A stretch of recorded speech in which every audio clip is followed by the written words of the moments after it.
नमस्कार दोस्तों, आप सभी का स्वागत है हमारे ऑनलाइन कोचिंग क्लासेस जो कि नवोदय विद्यालय JNV जवाहर नवोदय विद्यालय के लिए ली जाती है। उसमें आप सभी का एक बार फिर से नवोदय क्लासेस 2020 के इस ऑनलाइन प्लेटफॉर्म में आपका हार्दिक अभिनंदन है, स्वागत है। दोस्तों, जैसा कि आपको नवोदय क्लासेस 2020 द्वारा जवाहर नवोदय विद्यालय का जो सिलेबस था कक्षा 9th के लिए वो बता दिया गया था। अब हम जवाहर नवोदय विद्यालय के कुछ जो हमारे टॉपिक है इंग्लिश लैंग्वेज में उसको शुरू करेंगे। तो जो हमारा पहला टॉपिक है वो है वर्ड एंड सेंटेंस। ठीक है, शब्द और वाक्य। ये शब्द और वाक्य क्या होते हैं और इसको मतलब कि हमारे सिलेबस में क्यों ऐड किया गया है, तो उसके बारे में बात करेंगे। ठीक है, तो सबसे पहले आप सभी अगर चैनल पर नए हो आप में से कोई भी, तो चैनल को सब्सक्राइब कर दे, पास में जो बेल आइकन का बटन है उसको ज़रूर प्रेस करें।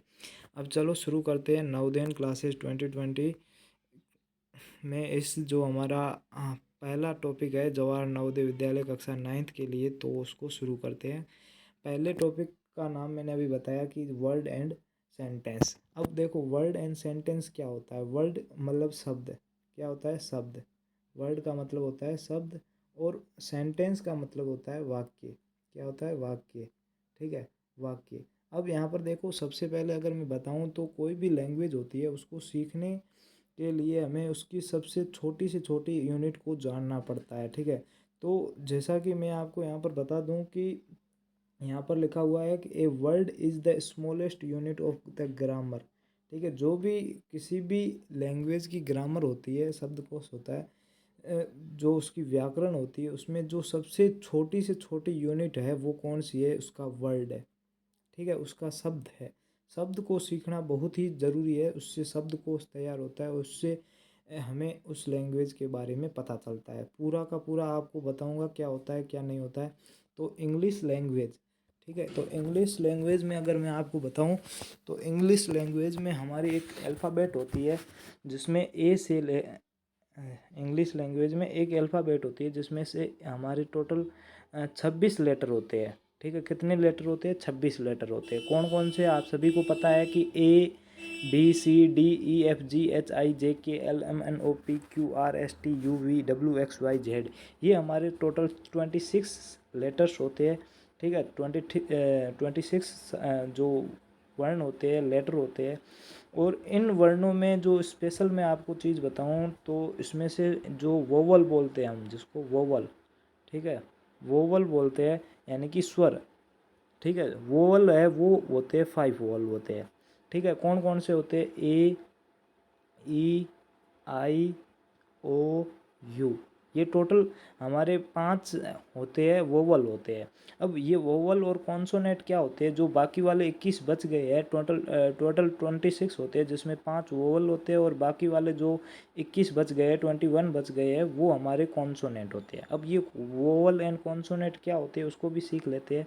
तो वोवल, ठीक है, जिसमें आप अगर आपको आपने हिंदी की पहली क्लास ली है तो उसमें सर ने आपको स्वर और व्यंजन के बारे में बताया होगा। तो स्वर और व्यंजन, वोवल का मतलब होता है स्वर, और बाकी जो कॉन्सोनेंट है उसका मतलब होता है वर्ण।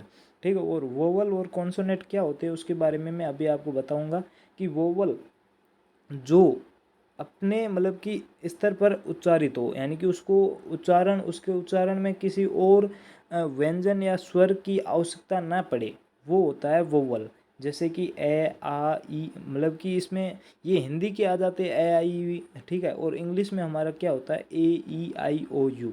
और जो कॉन्सोनेंट होता है वो किसी वोवल या फिर किसी कॉन्सोनेंट की सहायता, उसकी हेल्प लेकर उसका उच्चारण किया जाता है, उसको बोला जाता है, तो वो होता है कॉन्सोनेंट। ठीक है, जैसे 26 लेटर्स होते हैं, उनको अगर हम कंबाइंड करेंगे तो एक वर्ड बन जाएगा। ठीक है, दो या दो से अधिक लेटर को कंबाइंड करेंगे, लेकिन उनका एक सार्थक अर्थ निकलना चाहिए, उनका एक मीनिंग होना चाहिए जिसको हम बोल सके और जिसका कुछ ना कुछ अर्थ हो, तभी वो वर्ड कहलाएगा। जैसे कि मैं अगर आपको एक बताऊं तो यहाँ पर देख लो, हमने लिखा एस, ये भी एक लेटर है, UN, ठीक है, ये सन होता है। इसका मतलब होता है सूर्य। ये तो एक मतलब 3 लेटर्स को हमने कंबाइंड किया तो एक वर्ड बन गया।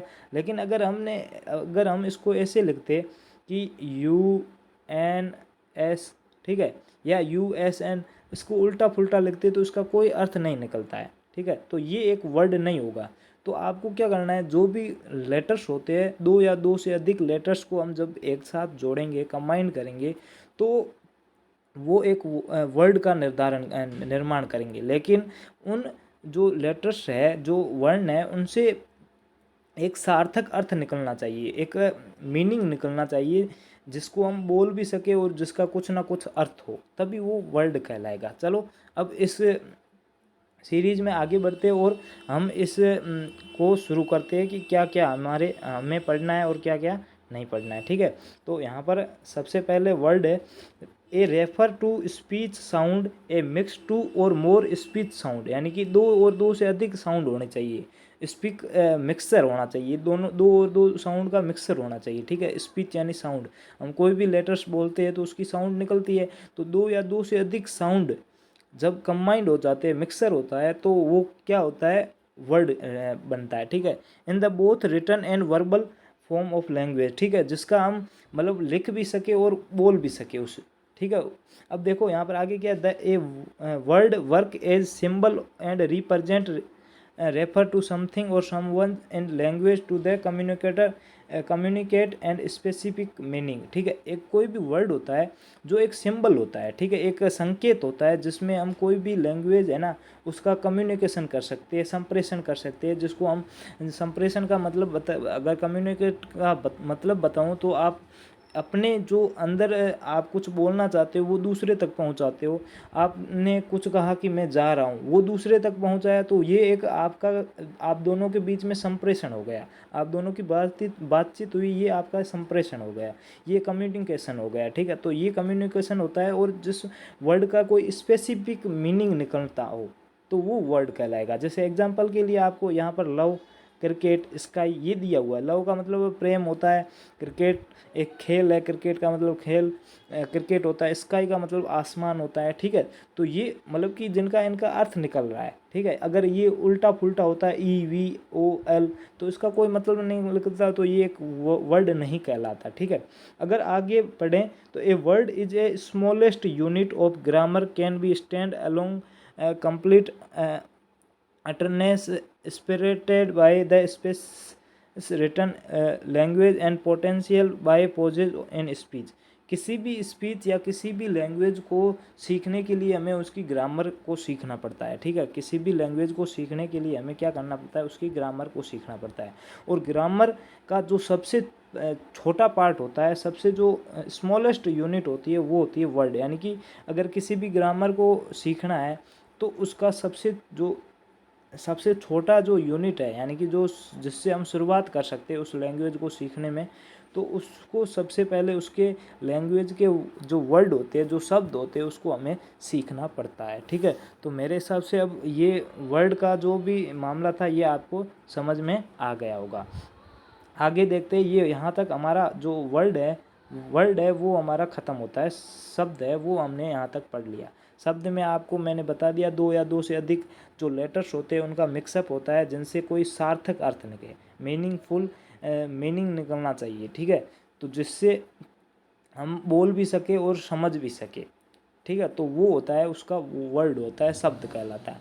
अब आगे हम पढ़ेंगे सेंटेंस। क्या पढ़ेंगे, सेंटेंस। जो वर्ड एंड सेंटेंस है ये बहुत ही छोटा चैप्टर है आपके लिए, और बहुत ही इंग्लिश में सरल भी रहेगा, क्योंकि इसमें ज़्यादातर आपको कुछ भी नहीं करना पड़ा, थोड़ी सी जो जानकारी है उसमें ही आपका जो ये चैप्टर है वो पूरा ख़त्म हो जाएगा, ठीक है। अब जो वर्ड तो पढ़ लिया, अब हम सेंटेंस की ओर बढ़ेंगे। सेंटेंस में कुछ सेंटेंस के प्रकार भी होते हैं, उसको भी देखेंगे, ताकि पूरा का पूरा आपका सेंटेंस क्लियर हो जाए। अब यहाँ पर देखो सेंटेंस क्या है। A sentence is the largest unit of any language, यानी कि किसी भी लैंग्वेज की सबसे ये बड़ी यूनिट मानी जाती है, ठीक है। In the English language begin with A capital letters and and with full stop और क्वेश्चन मार्क, एक्सक्लेमेशन मार्क्स, ठीक है। इसका मतलब क्या है कि जो भी मतलब कि ये शुरुआत किससे होती है, किसी भी लेटर से होती है, कैपिटल लेटर से होती है। और एंड किससे होता है, जब भी कोई वाक्य सेंटेंस एंड होता है तो उसके पीछे या तो फुल स्टॉप लगाया जाता है या क्वेश्चन मार्क, ठीक है, क्वेश्चन मार्क लगाया जाता है, या जो हमारा एक्सक्लेमेशन मार्क्स होता है, यानी कि ये वाला मार्क्स ये लगाया जाता है, तो उसके साथ ये वाक्य भी ख़त्म हो जाता है। यानी कि एक वाक्य क्या, एक लार्जेस्ट यूनिट ऑफ लैंग्वेज, यानी कि बहुत बड़ी इकाई है, जिसमें इंग्लिश में जो सेंटेंस है वो एक कैपिटल लेटर, यानी कि जो बड़ा लेटर होता है, जैसे कि हमने ए लिखा तो एक एक तो ऐसा होता है, एक ऐसा होता है, तो शुरुआत इससे होती है, कैपिटल लेटर से होती है, और and in full stop, question mark और एक्सक्लेमेशन मार्क्स से वो मतलब कि समाप्त हो जाता है वाक्य। और अगर आपको मतलब कि नॉर्मल सरल भाषा में बताऊं तो वो सेंटेंस है वो ग्रुप्स ऑफ वर्ड है, ठीक है, दो या दो से अधिक शब्दों का समूह है, ठीक है, वर्ड्स, ठीक है, मतलब कि वर्ड्स का समूह है, यानी कि जिसमें इसमें आपको वर्ड्स मतलब कि जिसमें वर्ड्स आपने अभी जो वर्ड पढ़ा था उसमें लेटर्स का कंबाइनेशन था, लेकिन सेंटेंस में वर्ड्स का कंबाइनेशन है। जैसे कि राम जाता है तो राम में जाता है, ये एक शब्द है, राम पहला शब्द है, ठीक है, गोइंग मतलब जाता ये दूसरा शब्द है, और है ये तीसरा है, तो इनका तीनों का कंबाइनेशन कर दिया तो एक हमारा सेंटेंस बन गया, राम इज़ गोइंग, ठीक है, राम इज़ गोइंग, ठीक है। ऐसे ही हमारे मतलब सेंटेंस होते हैं, तो सेंटेंस मतलब कंबाइनेशन ऑफ वर्ड्स होता है, ठीक है। आगे देखते हैं, आगे लिखा हुआ क्या है वो पढ़ेंगे। The sentence is generally defined as the a word और a word of group of word, यहाँ पर मैंने अभी बताया था वही सेम लिखा हुआ है। Express through a idea giving statement order asking question and explaining, ठीक है, मतलब क्या है कि जो भी ग्रुप्स ऑफ वर्ड होता है जिससे हम अपने आइडिया यानी कि जो हमारे विचार है उसको एक स्टेटमेंट, एक कथन की तरह हम उसको दूसरों तक पहुंचा सके या दूसरों को बता सके एक ऑर्डर में। और क्वेश्चन, अगर किसी को क्वेश्चन पूछना है तो क्वेश्चन भी हम पूछ सकते हैं। और किसी को आश्चर्य वगैरह होता है, एक्सप्लेनेशन उसमें आता है आश्चर्य, ठीक है, किसी को कुछ आश्चर्य हो गया तो वो सब मतलब कि हम सेंटेंस के थ्रू प्रकट कर सकते हैं, उनको बता सकते हैं, ठीक है। आगे देखते हैं, एग्जाम्पल दिया हुआ है कि he is a boy, he is good boy, ये एक स्टेटमेंट है, ठीक है, ये एक कथन है कि ये अच्छा लड़का है। अब ये क्या, अगर यही सेंटेंस है, इसको अगर हम चेंज कर दे, is he a good boy, क्या यह क्या वह एक अच्छा लड़का है, क्या वह एक अच्छा लड़का है, ये हमारा क्वेश्चन मार्क हो गया। अब एक्सप्लेनेशन में क्या होगा, व्हाट ए नाइस वेदर, यानी क्या अच्छा मौसम है, ठीक है, क्या खूब मतलब मौसम है, क्या अच्छा मौसम है। तो ये एक मतलब कि मौसम के प्रति हमारी जो आश्चर्य था, जो हमारी भावनाएं हैं उसको प्रकट कर रहा है, ठीक है। यहाँ तो हमने स्टेटमेंट का भी क्लियर कर लिया, क्वेश्चन मार्क कैसे होते हैं, सेंटेंस होते हैं क्वेश्चन मार्क वाले, और एक्सप्लेनेशन ये सब सेंटेंस के अंतर्गत आता है, ठीक है। नेक्स्ट आगे पढ़ते हैं, आगे का क्या कहा गया, ideally a sentence require at least one subject one verb, ठीक है। अब यहाँ पर देखो, किसी भी कोई भी सेंटेंस होता है ना, उसमें एक सब्जेक्ट होना चाहिए, यानी कि उसमें जो सब्जेक्ट यानी जो मेन जो कार्य कर रहा है, ठीक है, वर्क कर रहा है, वो सब्जेक्ट होगा, एंड एक वर्ब होनी चाहिए, ठीक है, दूसरी क्या होनी चाहिए, वर्ब होनी चाहिए, ठीक है। कोई भी सेंटेंस होता है उसमें हमें एक कम से कम एक सब्जेक्ट होना चाहिए और एक वर्ब होनी चाहिए, यानी कि कौन सी कार्य क्रिया हो रही है, वर्ब यानी क्रिया, क्या काम हो रहा है और कौन कर रहा है, ये दोनों उस वाक्य में होने जरूरी है, नहीं तो वो सेंटेंस नहीं कहलाएगा। Verb is also called a heart of sentence, यानी कि देखो यहाँ पर बहुत ही अच्छी बात कही गई है कि जो वर्ब है उसको हम सेंटेंस का एक हृदय या दिल वो भी मानते हैं, क्योंकि जो अगर किसी भी सेंटेंस में वर्ब नहीं है ना तो वो सेंटेंस मान्य नहीं होगा। जैसे कि किसी भी आदमी के अंदर अगर दिल हृदय नहीं होता है ना तो वो आदमी मतलब जीवित नहीं रह सकता, वैसे ही वो सेंटेंस भी उसका कोई भी अर्थ नहीं निकलेगा। यानी कि एक किसी भी सेंटेंस में वर्ब का होना बहुत ही महत्वपूर्ण माना जाता है। समझ में आया? ये सेंटेंस के बारे में था। अब आगे देखते हैं, एग्जाम्पल है डू इट। ठीक है, इस in this sentence subject you is hidden but verb do is visible. ठीक है, अब यहाँ पर देखो ये सेंटेंस है, एक बहुत ही छोटा सेंटेंस है, डू इट। क्या है? Do it. इसमें देखो एक जो छुपा हुआ है, जो सब्जेक्ट है ना, कौन कर रहा है इसे? Do it, you do it. अब हम किसी को, किसी भी व्यक्ति या मैं आपको कहता हूँ कि डू इट, मतलब कि जो भी मैं बोल रहा हूँ इसको लिखो, डू इट। ठीक है, फटाफट लिखो, डू इट करो, मतलब इसको लिखो, तो मैं आपको कह रहा हूँ, यानी यू इसमें क्या हो गया? सब्जेक्ट हो गया। अब यहाँ पर करोगे तो आप, लिखोगे तो आप, तो यू इसमें सब्जेक्ट हो गया, लेकिन इसमें बताया हुआ नहीं है, यहाँ पर छुपा हुआ है, सब्जेक्ट हिडन है। लेकिन जो विजिबल है ना, जो वर्ब है ना, वो आपको क्या, आपको काम करना है, डूइंग, डू है, तो यहाँ पर ये वर्ब आ जाएगी, डू। समझ में आया? आगे देखते हैं, a sentence is a groups of word, यानी कि सेंटेंस है वो ग्रुप है वर्ड का, usually contain a verb that express through in the form of a statement, question, instruction, explanation and star with the capital letter when the written. यानी कि क्या कह रहा है कि कोई भी सेंटेंस है वो एक शब्दों का ग्रुप है, समूह है, जिसमें हम किसी भी आइडिया को एक्सप्रेस कर सकते हैं, किसी भी स्टेटमेंट को बता सकते हैं, किसी भी क्वेश्चन को पूछ सकते हैं, किसी भी इंस्ट्रक्शन यानी किसी को निर्देश दे सकते हैं। ठीक है, कोई भी आश्चर्यचकित वाली बात कर सकते हैं। ठीक है, तो ये सब, ये सेंटेंस है, ये कैपिटल लेटर से स्टार्ट होते हैं, तो ये हम इस सेंटेंस में पढ़ेंगे। ठीक, पढ़े, अभी तक हमने पढ़ा है कि सेंटेंस एक शब्दों का समूह होता है, जिसमें हम किसी भी आइडिया को एक्सप्रेस कर सकते हैं, किसी को बता सकते हैं, किसी स्टेटमेंट को, किसी क्वेश्चन को पूछ सकते हैं, किसी को इंस्ट्रक्शन दे सकते हैं। ठीक है, ये सब, और वाक्य हमेशा कैपिटल लेटर से शुरू होता है, और अंत में जो क्वेश्चन मार्क हो गया, एक फुल स्टॉप हो गया, एक्सक्लेमेशन मार्क्स हो गया, इससे, इसी के साथ ये समाप्त हो जाता है। ठीक है, आगे देखते हैं, यहाँ पर दिया हुआ है मोर एग्जाम्पल। यहाँ पर देखो more example of sentence, sentence के मोर एग्जाम्पल क्या है?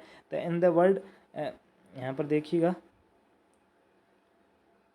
इन other word the complete sentence must have be 3 characterise. ठीक है, इसको 3 मतलब अलग अलग भागों में बांटा गया है। तो आगे देखेंगे क्या है, मतलब अलग अलग प्रकार से बताया गया। ठीक है, फर्स्ट क्या है, in the first in written form a sentence begin with capital letter.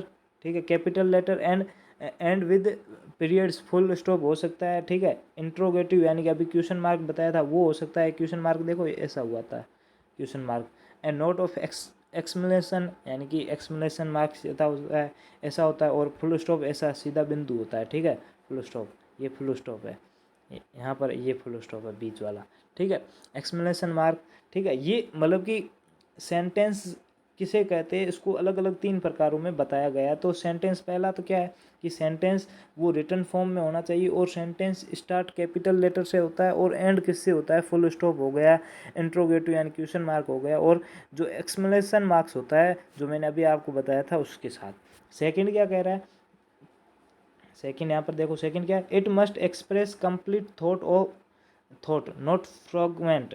ठीक है, यानी कि हम कोई भी बात कहें तो वो पूरी करनी है, ना कि आधी बात। सेंटेंस हमेशा किसी भी बात का पूरा होता है। ठीक है, पूरी बात करते हैं तभी सेंटेंस बनता है, नहीं तो वो आधे आधा सेंटेंस नहीं बनता है। ठीक है, तो यहाँ पर कोई भी जो हमारा थॉट है, जिसको हम एक्सप्रेस करना चाहते हैं, तो वो कंप्लीट एक्सप्रेस करना पड़ेगा, तभी एक सेंटेंस के रूप में आएगा, नहीं तो नहीं आएगा। थर्ड क्या कह रहा है? थर्ड क्या, it must content at least 1 subject. ठीक है, हिडन भी हो सकता है और विजिबल भी हो सकता है, and 1 verb comprising the independence clauses. ठीक है, आगे देखो। ठीक है, यहाँ पर देखो, अब जो हमने 3 बात अभी जो पढ़ा है मेन कि सेंटेंस को हम 3 प्रकार से देख सकते हैं। पहला कि सेंटेंस रिटन रूप में होना चाहिए, जिसमें पहला अक्षर कैपिटल लेटर हो, और जो अंत में जो एंड हो रहा है वो फुल स्टॉप हो या फिर क्वेश्चन मार्क हो या एक्सक्लेमेशन मार्क्स हो, किसी से भी स्टॉप हो सकता है। और दूसरा क्या कि कोई भी सेंटेंस है वो पूरा आइडिया होना चाहिए, आधा नहीं होना चाहिए। किसी भी बात को हम एक्सप्रेस कर रहे हैं तो वो पूरी बात होनी चाहिए। तीसरा हमने क्या कहा पढ़ा कि कोई भी वाक्य होता है उसमें कम से कम एटलीस्ट वन सब्जेक्ट होना चाहिए, जो भी हिडन हो सकता है या विजिबल हो सकता है, यानी कि सामने दिखाई भी दे सकता है या नहीं भी दिखाई दे सकता है। और एक वर्ब होनी अनिवार्य है, ठीक है, सब्जेक्ट और वर्ब होना अनिवार्य है। तो अब ये तो सेंटेंस किसे कहते हैं इसमें भी 3 प्रकार से हमने बताया था, तो वो भी आपको समझ में आ गया होगा, ठीक है। अब नेक्स्ट देखते हैं टाइप्स ऑफ सेंटेंस। सेंटेंस के प्रकार क्या होते हैं, तो सेंटेंस के प्रकार ये स्ट्रक्चरली बताया हुआ है, स्ट्रक्चरली यानी कि इसको स्ट्रक्चर के रूप में बताया गया कि कितने स्ट्रक्चर के रूप में होता है, वो आपको स्ट्रक्चरली बताया गया, ठीक है। यहाँ पर पूरा आएगा नहीं, लेकिन ये स्ट्रक्चरली रूप में आपको सेंटेंस के प्रकार बताए हुए। तो सेंटेंस के प्रकार कितने बताए, 4 बताए। यहाँ पर देखो, पहला है सेंटेंस, सिंपल सेंटेंस, दूसरा है कंपाउंड सेंटेंस, तीसरा है कॉम्प्लेक्स सेंटेंस और चौथा है कंपाउंड एंड कॉम्प्लेक्स सेंटेंस, ठीक है। पांचवा ये मतलब 4 आपके ये सेंटेंस बताए गए हैं। कितने बताए गए, 4 टाइप्स। यहाँ पर देखो 4 टाइप्स, ठीक है। स्ट्रक्चरली टाइप में यानी एक स्ट्रक्चर होता है ना, यानी कि उसको लिखते कैसे, स्ट्रक्चर जैसे पहले सब्जेक्ट आएगा, फिर वर्ब आएगी, फिर ऑब्जेक्ट आएगा, ठीक है, स्ट्रक्चर, ठीक है। उसका निर्माण कैसे होता है, उसमें हमें 4 प्रकार के सेंटेंस बताए गए हैं। सिंपल है, कंपाउंड है, कॉम्प्लेक्स है एंड कंपाउंड कॉम्प्लेक्स सेंटेंस बताया गया है, ठीक है। तो सबसे पहले हम सिंपल सेंटेंस को पढ़ेंगे। सिंपल सेंटेंस क्या कहता है, a simple sentence must have single close. अब क्लोज को मैं अभी बताना भूल गया, मैं अभी बता देता हूँ। A single verb which is independence and can not be take another clauses, यानी कि इसमें जो भी आपको मैं एक बताता हूँ। यहाँ देखो, सबसे पहला छोटा होता है वर्ड, ठीक है, ये वर्ड होता है, वर्ड से क्लोज बनता है, क्या बनता है, क्लोज बनता है। क्लोज का हम अगर हिंदी में बात करें तो वो शब्दांश होता है, वाक्यांश होता है। क्या होता है, वाक्यांश, यानी कि वाक्य पूरा नहीं होता है, ये छोटा सा मतलब उसका आधा रूप होता है, लेकिन उसी आधे रूप में वो पूरी बात बता देता है, तो वो क्लोजेज कहलाता है, वाक्यांश कहलाता है। और वाक्य जिसमें पूरा का पूरा उसका भावार्थ समझा हुआ और पूरा पूरा लिखा होना चाहिए रिटर्न रूप में। और क्लोजेज क्या होता है, वाक्य का छोटा रूप होता है, उसका छोटा आधा, अगर किसी चीज़ को आधे में भी बताया गया लेकिन उसका पूरा भावार्थ निकल जाता है, ठीक है। तो ये वाक्यांश होते हैं। और एक मुहावरे आपने सुना होगा, ईडियम्स, ठीक है, मुहावरे ईडियम्स, वो वाक्यांश का रूप है, ठीक है। वो आधे होते हैं जिसको एकदम समझ नहीं पाते हैं, लेकिन हम उसको मतलब कि अगर पढ़े ध्यान से तो आराम से उसका अर्थ अगर जानते हैं तो हम उसको पूरा तो पूरा अच्छी तरह से समझ सकते हैं, ठीक है। तो ये मतलब सिंपल सेंटेंस में क्या होता है, एक सिंपल क्लोज होता है, सिंगल क्लोज होता है, जिसमें एक सिंगल वर्ब होती है, वो भी एक स्वतंत्र होती है, ठीक है, उस पर वो किसी के ऊपर निर्भर नहीं होती है, ठीक है। ये सिंपल वाक्य में आता है, ठीक है। यहाँ पर देखो कि देखो लिखा हुआ क्या, I always want to become a writer, मैं हमेशा चाहता था कि मैं एक अच्छा लेखक बनूं। इसमें एक क्लोज एक ही है, ठीक है, एक ही वाक्यांश है और एक वर्ब है, ठीक है। क्या वर्ब क्या है, वांट, ठीक है, चाहिए, मैं चाहता था, ठीक, कि मैं एक राइटर बनूं, ठीक है। तो ये एक हमारा क्या हो गया, सिंपल वाक्य हो गया। अब कंपाउंड जो समूह होता है उसके बारे में पढ़ते हैं। A compound sentence must have more than one independence clause with the no dependent clause, यानी कि कोई भी क्लोज होता है वो एक तो इंडिपेंडेंस होना चाहिए, किसी पर डिपेंडेंट ना हो, निर्भर ना हो, ठीक है। सम स्पेसिफिक कंजक्शन होना चाहिए, कुछ भी कंजक्शन हो सकता है, पंक्चुएशन हो सकता है, पंक्चुएशन यानी कि जो भी मार्क्स होते हैं ना, पंक्चुएशन होता है ना, वो होता है। Both are use join other clauses, यानी कि दो अलग अलग क्लोज हो सकते हैं जो एक दूसरे पर निर्भर ना हो, ठीक है। यानी कि जो भी दो वाक्यांश होते हैं वो एक दूसरे पर निर्भर ना हो, लेकिन वो किसी न किसी पंक्चुएशन से जुड़े हुए हो, ठीक है, किसी न किसी कंजक्शन जैसे एंड बट किसी भी से जुड़े हुए हो, वो दोनों स्वतंत्र होने चाहिए, यानी कि एक दूसरे को प्रभावित नहीं करने वाले होने चाहिए। तो ये कौन से कहलाते हैं, कंपाउंड सेंटेंस कहलाते हैं। जैसे एग्जांपल में देखूं तो I always want to become a writer, ठीक है, ये मैं हमेशा चाहता था कि मैं एक राइटर बनूं। And she wanted to become a doctor, लेकिन वह चाहती थी कि मैं हमेशा एक डॉक्टर बनूं। अब दोनों की अलग अलग चाहत है, वो एक डॉक्टर बनना चाहता है तो एक राइटर बनना चाहता है, ठीक है। तो कुछ कुछ भी बनना चाहे, दोनों वाक्य दोनों ही पूरी तरह से अलग अलग है और दोनों एक एंड के साथ जुड़े हुए हैं, तो ये क्या कहलाएगा, कंपाउंड सेंटेंस कहलाएंगे। दोनों ही इंडिपेंडेंस क्लोजेज है, ठीक है, कोई भी मतलब कि निर्भर नहीं है दूसरे एक दूसरे पर। अब हम पढ़ते हैं कॉम्प्लेक्स पढ़ते हैं, ठीक है। अब हम कॉम्प्लेक्स सेंटेंस पढ़ते हैं। कॉम्प्लेक्स सेंटेंस क्या कहते हैं वो देख लेते हैं पूरा। यहाँ पर एक मिनट, यहाँ पर complex sentence, a complex sentence is also more than one clauses but one then must be independence clause and the other must be dependent clauses, ठीक है, are also particular। अब यहाँ पर देखो, पहले हमने सिंपल पढ़ा, क्या पढ़ा, सिंपल, जिसमें एक ही क्लोज होता था, वो पूरी तरह से इंडिपेंडेंट व स्वतंत्र होता था, किसी पर निर्भर नहीं होता। अभी हमने कंपाउंड वाला पढ़ा था। यहाँ पर देखो, ये पढ़ा कंपाउंड सेंटेंस। तो कंपाउंड सेंटेंस में हमने क्या पढ़ा कि सेंटेंस क्लाउजेज होते हैं, क्लाउज होते हैं, वो एक से अधिक हो सकते हैं, लेकिन दोनों ही इंडिपेंडेंस होने चाहिए, किसी एक दूसरे पर निर्भर ना हो। लेकिन कॉम्प्लेक्स सेंटेंस क्या कहते हैं कि सेंटेंस तो एक से अधिक होने चाहिए, दो हो सकते हैं, दो से भी अधिक हो सकते हैं, लेकिन एक तो इंडिपेंडेंस होना चाहिए, यानी कि स्वतंत्र रूप से होना चाहिए, और दूसरा उस पर निर्भर होना चाहिए। क्या होना चाहिए, दूसरा निर्भर होना चाहिए। तो कंपाउंड और कॉम्प्लेक्स में फ़र्क इतना है कि कंपाउंड क्या कहता है कि दोनों ही स्वतंत्र होंगे, दोनों ही अपने हिसाब से उच्चारित हो सकते हैं, किसी को भी किसी मतलब कि किसी से संबंधित किसी को किसी से लेना देना नहीं है, ठीक है। लेकिन जो कॉम्प्लेक्स होता है वो कह रहा है कि एक तो स्वतंत्र होगा क्लोजेज, लेकिन दूसरा होगा वो उस पर निर्भर होना चाहिए, ठीक है। वो अगर कुछ परिवर्तित होता है तो दूसरा वाला भी परिवर्तित होगा, ठीक है। इसमें क्या एग्जांपल दिया हुआ, I know that you always want to a writer, मैं जानता था कि तुम हमेशा एक राइटर बनना चाहते हो।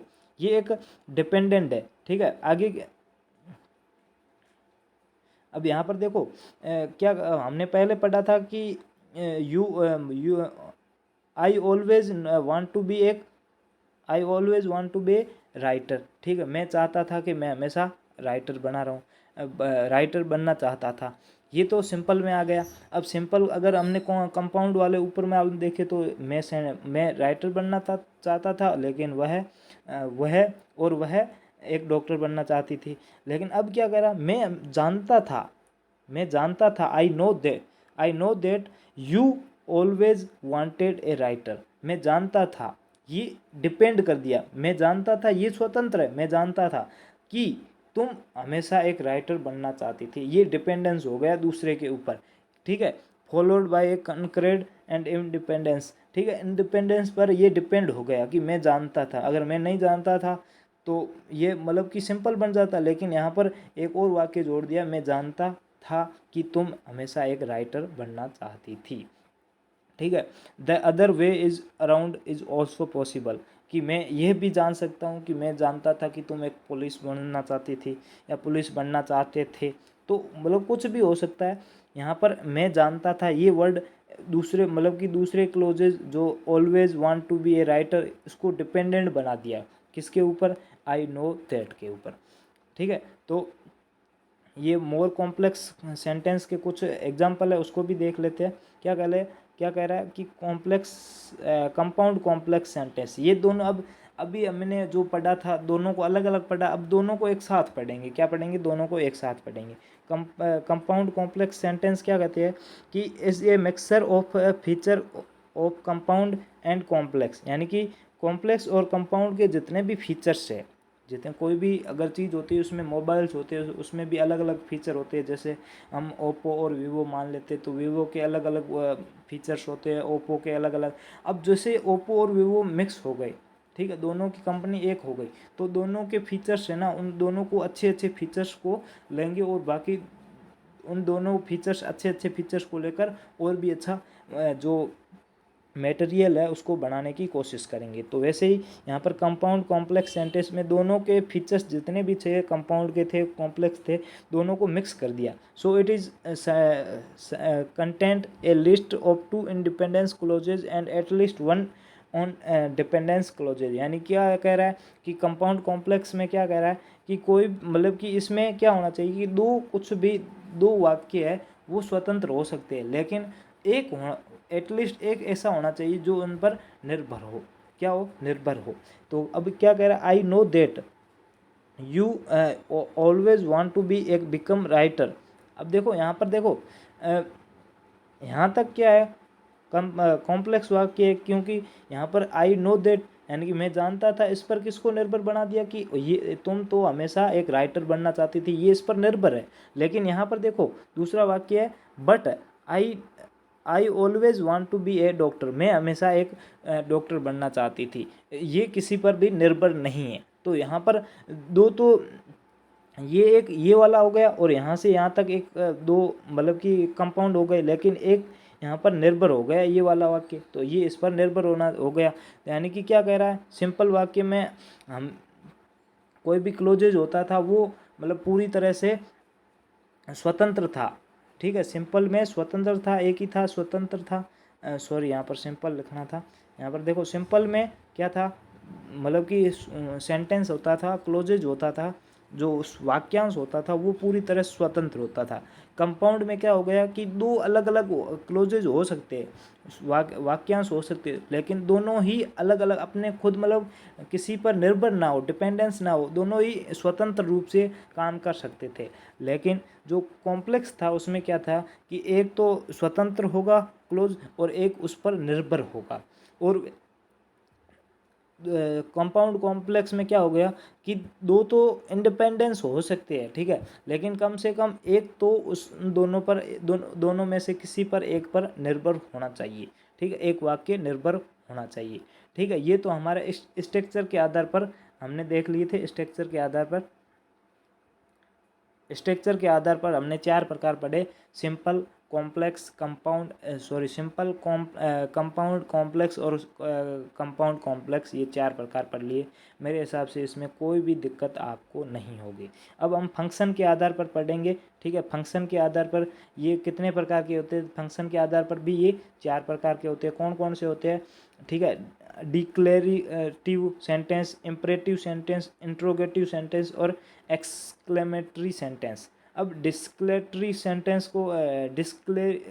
सेंटेंस को हम क्या बोलेंगे और ये क्या क्या होते हैं उसको भी हम पूरी तरह से समझेंगे। तो आप पहले इन चारों को नोट कर लेना, और नोट भी नहीं करना चाहते तो मैं आपको PDF क्लास के बाद आपको अवेलेबल करवा दूंगा, जिसमें आप ये नोट्स आप अपनी कॉपी में लिख सकते हो ताकि आसानी से आपको समझ में आ सके। ठीक है, अब फंक्शन के आधार पर कितने प्रकार के होते हैं? 4। पहला है डिक्लेरेटिव सेंटेंस। तो डिक्लेरेटिव सेंटेंस को हम पढ़ते हैं कि ये क्या कह रहा है। तो यहाँ पर मैं आपको सबसे पहले डिक्लेरेटिव सेंटेंस को हम देखते हैं। डिक्लेरेटिव सेंटेंस, ठीक है, एन एक्सलरेटिव सेंटेंस, डिक्लेयर सेंटेंस, मतलब दोनों नाम अलग अलग है, बाकी दोनों ही है। Simply express an opinion, feeling और मेक्स स्टेटमेंट और describe the things in the other word the describe something. कुछ भी हम कह रहे हैं, कुछ भी सेंटेंस नॉर्मल सेंटेंस होता है वो क्या कहलाता है? डिस्क्लेरेटिव सेंटेंस कहलाता है, जिसके पीछे फुल स्टॉप लगा हुआ होना चाहिए। ये आपका डिस्क्लेरेटिव सेंटेंस, यानी कि इसमें आपको कुछ भी नहीं करना, एक सिंपल वाक्य है, उसके पीछे अगर फुल स्टॉप लगा हुआ है ताकि वो पता चल सके कि वो यहाँ तक पूरा ख़त्म हो गया, एंड हो गया, तो ये एक आपका डिस्क्लेरेटिव सेंटेंस कहलाएगा। यानी कि इसमें मतलब कि जो भी सिंपल वाक्य है वो एक डिस्क्लेरेटिव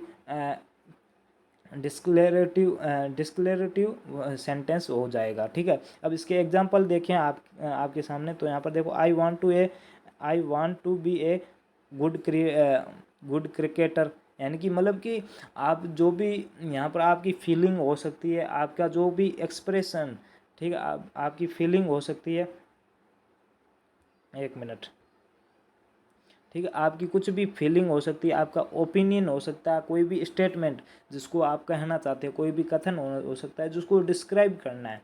यानी कि उसको आप आसान भाषा में कह दो तो वो एक स्टेटमेंट हो जाएगा, सेंटेंस हो जाएगा जिसके पीछे फुल स्टॉप लगा हुआ होना चाहिए। जैसे कि पहला था कि I want to be a good cricketer, यानी कि मैं चाहता था कि मैं एक अच्छा क्रिकेटर बनूं, ये एक स्टेटमेंट है, कथन है। आगे क्या, I am very happy today, यानी कि ये फीलिंग है, मैं खुश हूँ आज, मैं बहुत खुश हूँ, ये एक फीलिंग है। ठीक है। More example of declarative sentence. अब इसके अलावा भी सेंटेंस जो हम आगे देख लेंगे, उससे पहले इम्परेटिव सेंटेंस को देखते हैं। ठीक है। इम्प्रेसिव, तो नाम से ही पता चल रहा है कि यहाँ पर इम्प्रेशन से संबंधित है कि क्या क्या हमें बताना है। ठीक है। तो यहाँ पर देखते हैं, we use the imperative sentence to make a request, और यहाँ पर रिक्वेस्ट हम किसी से रिक्वेस्ट कर सकते हैं, किसी को कमांड से दे सकते हैं, यानी किसी को निर्देश दे सकते हैं। ठीक है। Imperative sentence usually and with a period full stop. ठीक है। यानी कि जो सिंपल जो डिक्लेरेटिव सेंटेंस थे उसी की तरह ये भी एक फुल स्टॉप के साथ समाप्त होंगे। इसमें आपको किसका भाव होगा, रिक्वेस्ट, हम किसी से रिक्वेस्ट कर रहे हैं या किसी को कमांड कर रहे हैं, तो उसका भाव आपको यहाँ पर देखने को मिलेगा।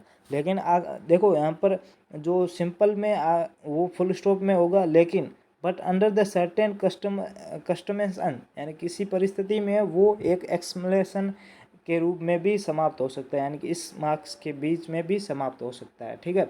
अब यहाँ पर देखो एग्जाम्पल देखो, प्लीज सिट डाउन। ठीक है, कृपया आप बैठ जाओ। लेकिन यहाँ पर क्या कह रहा है, आई नीड टू, हाँ यहाँ पर देखो, I need to sit down. ठीक है, मैं चाहता हूँ, मुझे आवश्यक है कि मैं बैठ जाऊँ। ठीक है। I need you to sit down now. ठीक है, मैं चाहता हूँ कि आप बैठ जाओ तुरंत। ठीक है। तो यहाँ पर देखो, नाउ के बाद क्या लिया हुआ, यहाँ कोई एक परिस्थिति बन गई। ठीक है, सिचुएशन बन गई जिसमें हम एक्सक्लेमेशन मार्क्स लगाते हैं।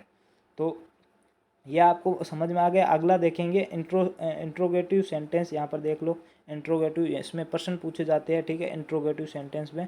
तो ये इंट्रोगेटिव मैंने आप पहले बता दिया था कि प्रश्नों से संबंधित है। An interrogative sentence is ask a question. यहाँ पर देखो, क्वेश्चन पूछने से संबंधित है। Will must be end with a note of interrogative, यानी कि समाप्त हमेशा क्वेश्चन मार्क के साथ होगा, उसके अलावा समाप्त होता है तो ये इंट्रोगेटिव सेंटेंस के अंतर्गत नहीं आएगा। Example, when you are going to submit your assignment, कब जा रहे हो तुम अपना असाइनमेंट सबमिट करने, कब जा रहे हो। ठीक है, व्हेन यानी कब जा रहे हो आप अपना असाइनमेंट जमा करवाने। डू यू नो हिम, क्या तुम इनको जानते हो। ठीक है, तो ये सारे हो गए इंट्रोगेटिव में। ठीक है, आगे हम एक्सप्लेनेटरी सेंटेंस देखते हैं जिसमें कुछ भावार्थ छुपा होता है, इमोशन छुपे हुए तो है। तो उसमें क्या है, this is emotion can be happy भी हो सकता है, वंडर्ड हो सकता है, सोरो, यानी कि बहुत मतलब कि जो मतलब कि एक नेगेटिव रूप में होता है, एंगर गुस्से वाला होता है। तो ये सारे इसमें आते हैं। ठीक है, अब एग्जाम्पल देख लेते हैं। What a day was. ठीक है, यानी क्या दिन है ये। I can not believe he would do that, यानी मैं इस पर विश्वास नहीं कर सकता हूँ कि ये भी कर सकता है, ही वह भी कर सकता है, ही वह भी कर सकता है। तो ये मतलब कि एक भाव है। ठीक है, एक भाव है कि वो भी, मैं इस पर ऐसे मैं विश्वास कैसे मान लूँ कि ये भी कर सकता है। ठीक है, तो ये एक भाव है जो उसके प्रति है। तो ये हमारा सेंटेंस का जो भी पार्ट था ये मैंने आपके सामने पूरा रख दिया। तो मेरे हिसाब से वर्ड एंड सेंटेंस में आपको कोई भी दिक्कत नहीं होगी। अगर किसी भी प्रकार की दिक्कत है तो आप ज़रूर कमेंट करके बता देना, तो मैं अगले वीडियो में आपकी ये कोई भी समस्या है उसको समाप्त कर दूंगा। तो दोस्तों आज के लिए इतना ही। अगर अभी तक चैनल को सब्सक्राइब नहीं करा तो सब्सक्राइब ज़रूर करें। ठीक है, इसका जो PDF है वो मैं आपको, जो हमारा टेलीग्राम ग्रुप है उसमें या फिर व्हाट्सएप ग्रुप में आपको मिल जाएगा। तो आप हमारे व्हाट्सएप ग्रुप से ज़रूर जुड़ जाए। ठीक है, व्हाट्सएप यहाँ पर ए लगा लो, व्हाट्सएप। ठीक है, व्हाट्सएप ग्रुप में। तो धन्यवाद, आज के लिए इतना ही।